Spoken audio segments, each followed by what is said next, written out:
আর একটা ইম্পর্টেন্ট হলো exercise needs. Exercise নিডসটা কীরকম, তার কারণ ডগসরা এমনিতেই প্রচণ্ড এনার্জেটিক হয় এবং লট অফ এনার্জি থাকে তাদের মধ্যে, এবং সেই এনার্জি ডিসিপেশনের জন্য যেটা দরকার সেটা হলো ওর সাথে ওয়াক করা, ওর সাথে খেলা করা এবং ওকে কোথাও ঘুরতে নিয়ে যাওয়া। এটা কিন্তু ম্যান্ডেটরি, এই জন্য টাইম এবং আপনার প্রপার প্ল্যানিং খুব ইম্পর্টেন্ট। আর একটা হলো চাইল্ড ফ্রেন্ডলি।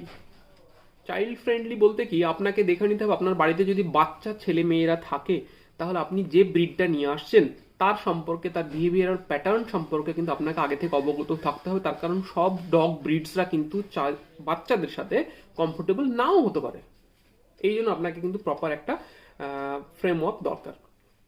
আর একটা ইম্পর্টেন্ট হলো আপনাকে পেট প্রুফিং ইয়োর হোম।